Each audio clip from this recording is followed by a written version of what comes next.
Hai semua, nama saya Febrian dan video ini adalah untuk memperkenalkan tugasan kami dalam modul Tamadun Islam dan Tamadun Asia yang kami telah melaksanakan. Modul ini merupakan mata pelajaran umum yang ditetapkan oleh Kementerian Pendidikan Malaysia dan modul ini dimulakan sejak tahun 2014. Dalam tugasan ini, kami memilih untuk mengaji terhadap ritual perubatan kuno Cina. Yang pertama, saya ingin mengucapkan ribuan terima kasih terhadap anggota-anggota kumpulan saya. Kami datang dari program yang tidak sama dan kami tidak mempunyai peluang bertemu secara fizikal sepanjang tugasan kami akibat CMCO yang dilaksanakan di seluruh Malaysia. Anggota kumpulan saya termasuklah Tin Jiang, Erin Wong, Heng Hui Chi, Wong Sun Jie, Tan Zihao, Tan Zihong, Sherin Wong, dan Ong Xing Yi. Sebelum kami bermula, kami ingin mengambil peluang ini untuk mengucapkan ribuan terima kasih kepada pensyarah modul ditas kami, iaitu Encik Zaim, kerana beliau telah banyak memberi tunjuk ajar dan bimbingan untuk kami menyelesaikan tugasan ini. Selain itu, kami juga amat bersyukur kerana Kementerian Pendidikan Malaysia dan Universiti Taylor telah memberi peluang untuk kami mendapatkan pendidikan yang lebih mendalam dan meningkatkan ilmu pengetahuan tentang tamadun Islam dan tamadun Asia. Adalah negara yang mempunyai berbagai jenis kaum.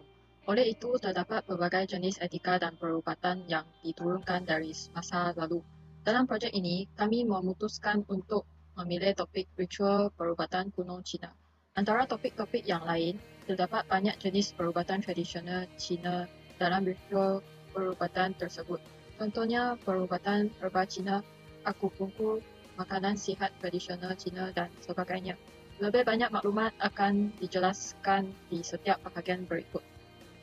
Sejahtera kepada Encik Zaim dan rakan-rakan saya. Nama saya Sunjat, tahun ini berumur 22, sekarang belajar di Taylor University Banking and Finance. Objek projek ini adalah untuk mengaji mengenai ritual perubatan Cina kuno. Kami ingin mengetahui jenis perubatan Cina dan kelebihannya. Penyelidikan ini akan dipisahkan ke dalam kategori yang berbeza seperti ramuan, perawatan fizikal, dan terapi makanan. Selain itu, kita juga ingin mengetahui cara makan ubat Cina yang sihat untuk menyembuhkan penyakit. Yang akan dibincangkan adalah Ganoderma lucidum Cas. Ganoderma ini dicana adalah produk yang baik dalam perubatan tradisional China. Perubatan Ganoderma Cas ini akan menyuburkan padan dan memainkan peranan yang baik dalam padan. Ganoderma lucidum Cas digunakan sebagai ubat dan juga boleh memberi khasiat kepada orang untuk makan. Perubatan ini boleh memberikan banyak nutrien kepada 5 organ dalam badan. Itu boleh berdapat merawat gejala seperti keletihan, batuk, asma, insomnia dan pencernaan.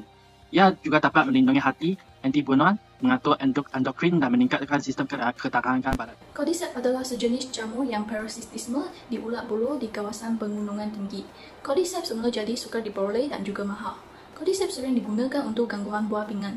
Seterusnya, masalah hati, peningkatan prestasi atletik, dan keadaan lain juga boleh menggunakannya.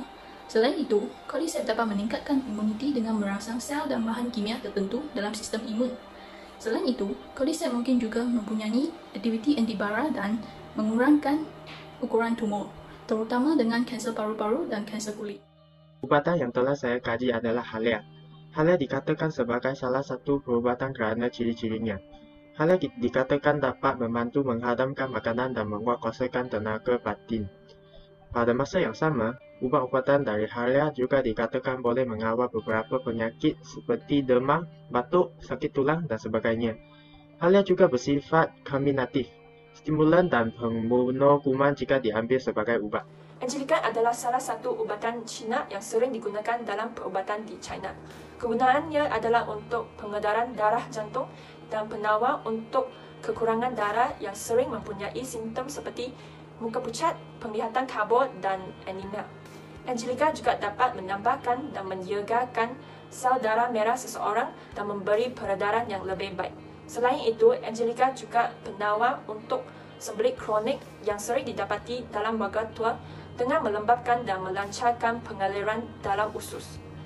Angelica dapat dimakan dengan menambahkan Angelica dalam sup herba dan dibuat menjadi Selatan terutama di Hong Kong, Taiwan dan Guangzhou. Kita merawat tubuh manusia dari perspektif yang lebih arkitek. Dalam bidang kita merangkumi tulang otot, tendon, sinus, arteri dan saluran qi. Alergi dan pembengkakan juga dikaitkan dengan seni ini. Penetapan tulang adalah salah satu bentuk rawatan kita, tetapi Qigong dan aplikasi herba luaran juga merupakan contoh rawatan kita. Kita merujuk kepada Badan Pengetahuan yang melihat perawatan bukan invasif dan luaran. Urut Tuina adalah sejenis khas urut Cina yang disifatkan oleh banyak manuver dan manipulasi yang digabungkan bersama untuk menawarkan rawatan peribadi untuk setiap orang pada masa dahulu sehingga zaman moden kini. Objektif Tuina adalah untuk menjamin penyelenggaran dan peningkatan di mana diperlukan aliran tenaga vital qi yang mengalir dalam badan setiap individu dalam saluran tertentu yang dipanggil meridian. Di samping itu, kita adalah dua jenis dalam urut Tuina, iaitu cawan kulit dan minyak urut.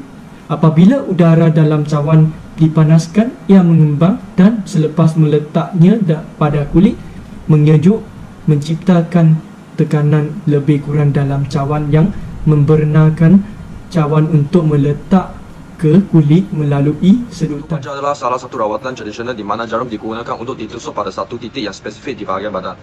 Ia digunakan untuk beberapa jenis penyakit sebelum ini, tetapi yang benar-benar terbukti adalah ialah dapat mengurangkan masa sakit, rasa sakit dan juga untuk rawatan pesakit angin amam. Malaya juga digunakan di dalam pembedahan untuk memberi bius tepat ketika pembedahan dilakukan. Secara saintifiknya, bagaimana ia boleh membantu pesakit masih lagi tidak diketahui. Ada yang mengatakan ia membantu dalam menyeimbangkan tenaga di dalam badan. Yang lain punya menyatakan ia memberi kesan kepada bahagian saraf. Makanan Cina adalah menggunakan rasa dan makanan Cina untuk merawat penyakit. Terapi makanan adalah penggunaan makanan untuk mencegah dan merawat serta menggunakannya dalam bentuk makanan. Ia tidak sama dengan ubat dan juga berbeza dengan diet biasa. Terapi makanan bukan hanya makanan yang berkhasiat, ia juga dapat meningkatkan kesihatan dan mencegah penyakit. Terapi makanan Cina berdasarkan 3 faktor penting, yaitu yin dan yang, 5 warna dan 5 rasa. Yin dan yang dapat dijelaskan oleh panas dan sejuk di badan kita. 5 warna berdasarkan warna makanan semula jadi yang diperlukan oleh tubuh manusia. Setiap warna mempunyai kesan yang berbeza pada badan kita. 5 warna. Setiap warna mempunyai indikasi faedah untuk bahagian organ yang berlainan. Kita harus makan makanan dari setiap warna dalam 5 warna untuk memastikan diet yang sehat dan seimbang. Warna merah mempengaruhi jantung. Makanan yang berwarna merah dapat membantu untuk meningkatkan sistem kekebalan tubuh dan mengurangi kemungkinan dijangkiti selesema. Warna kuning mempengaruhi limpa. Dalam perubatan tradisional Cina, fungsi limpa berkaitan dengan sistem pencernaan. Limpa dapat mengubah dan mengangkut tenaga dari makanan dan minuman ke seluruh badan. Oleh itu, makanan kuning mempengaruhi perut secara serentak. Warna hijau mempengaruhi hati juga dianggap sebagai sumber makanan penting bagi manusia dan hewan. Warna putih mempengaruhi paru-paru. Ia boleh membantu membersihkan paru-paru kita dan meningkatkan penglihatan. Warna hitam mempengaruhi buah ginjal. Ginjal adalah organ maut antara 5 organ yang penting. 5 rasa adalah sebahagian daripada terapi makanan Cina yang dipercayai bahawa mempunyai kaitan rapat dengan organ manusia. 5 rasa memberi manfaat kepada bahagian organ menurut rasa masing-masing, seperti manis untuk limpa, pahit untuk jantung, masam untuk hati, masin untuk buah pinggang, dan pedas untuk paru-paru. Terapi makanan dengan 5 rasa boleh memberi manfaat kepada organ manusia, tetapi berlebihan atau kekurangan apa-apa rasa akan menyebabkan masalah kesihatan. Selain itu, yin yang adalah salah satu yang perlu dipentingkan dalam terapi makanan Cina. Yin dan yang merupakan tenaga yang dibawa oleh makanan ke tubuh badan. Makanan yin berkaitan dengan makanan sejuk, makanan yang berkaitan dengan makanan panas. Yin yang dipercayai bahawa terapi ini boleh memperbaiki penyakit seperti kekurangan yin yang, qi, dan darah. Kesan terapeutik yin adalah untuk memadamkan panas dalam badan dan juga detoksifikasi. Manakala, kesan terapeutik yang adalah untuk memberikan suam supaya menghilangkan sejuk dalam badan. Konklusi, kesimpulannya, kelas tamadun Islam dan tamadun Asia telah memberi kita peluang untuk mempelajari banyak yang tidak akan kita pelajari.